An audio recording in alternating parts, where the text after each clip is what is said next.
আসসালামু আলাইকুম ভিউয়ার্স, আশা করি সবাই ভালো আছেন। আজকে Toyota Axio CVT transmission repair করব আমরা। এই গাড়িটি ট্রান্সমিশন স্লিপ করছে।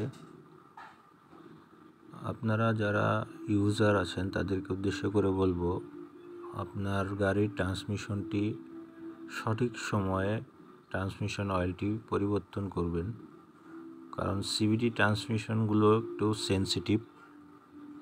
এটি সময় মতো ফ্লুইড চেঞ্জ না করলে আপনার ট্রান্সমিশনটি নষ্ট হয়ে যেতে পারে এবং এটা নির্দিষ্ট সময় অনুযায়ী আপনি আপনার পরিচিত ওয়ার্কশপে এটার ফ্লুইডটি চেক আপ করাবেন, কারণ সিভিটি ট্রান্সমিশনগুলো অনেক হাই প্রাইজের হয়ে থাকে।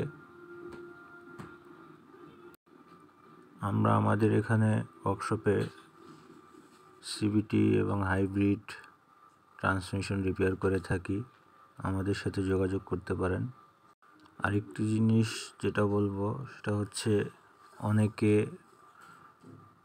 কম প্রাইজের ট্রান্সমিশন ফ্লুইড কিনে থাকেন, যেটা মোটেও আপনার ট্রান্সমিশনের জন্য উচিত নয়।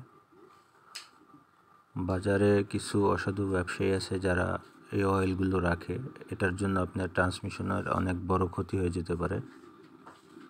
আর মেকানিক ভাইদেরকে উদ্দেশ্য করে বলবো, আপনারা অয়েল ইউজের পরে যে খালি ক্যান বা কন্টেনারগুলো থাকবে সেগুলো নষ্ট করে ফেলবেন, কারণ কিছু অসাধু ব্যবসায়ী আছে যারা এগুলো ক্রয় করে পুনরায় এগুলো রিফিল করে থাকে, যার জন্য অনেক ইউজার ক্ষতির সম্মুখীন হতে পারেন। আপনার ট্রান্সমিশনটি নষ্ট হয়ে যেতে পারে।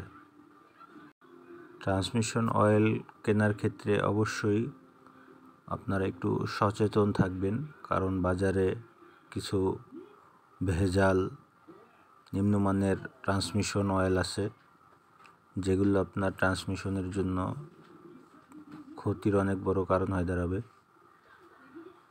সেক্ষেত্রে আপনার ট্রান্সমিশনটি একেবারে নষ্ট হয়ে যাবে। এটা থেকে একটু সতর্ক থাকবেন, কারণ এখন সিভিটি ট্রান্সমিশনগুলো আমাদের বাংলাদেশে অনেক হাই প্রাইসে বিক্রি হচ্ছে, রিকন্ডিশনগুলো, যার জন্য একটু দেখে শুনে অয়েলটি আপনারা ক্রয় করবেন এবং নির্দিষ্ট সময় অনুযায়ী আপনার ট্রান্সমিশন অয়েলটি চেক আপ করে দেখে নেবেন যে তার মান ঠিক আছে কি না, কারণ ওভার এক্সপায়ারে আপনি যদি চালান তাহলে আপনার ট্রান্সমিশনটি ক্ষতির সম্মুখীন হবে।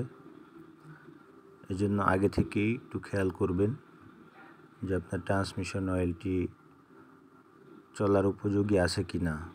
তাছাড়াও যদি আপনাদের ট্রান্সমিশনে কোনো ত্রুটি থাকে, চালানোর ক্ষেত্রে যদি কোনো ধাক্কা বা শিফটিংয়ের সমস্যা থেকে থাকে, তাহলে আপনারা অতি দ্রুতই এটি একটি ওয়ার্কশপে নিয়ে চেক আপ করাবেন, কারণ আপনি যদি এভাবে কন্টিনিউ ড্রাইভ করেন তাহলে ট্রান্সমিশনটি একেবারেই নষ্ট হয়ে যাবে।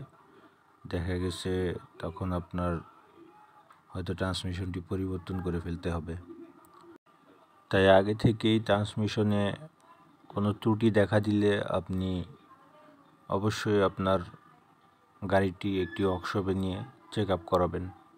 আপনার গাড়ির যে কোনো ট্রান্সমিশন, ইঞ্জিন এবং যে কোনো সমস্যার জন্য আমাদের সাথে যোগাযোগ করতে পারেন।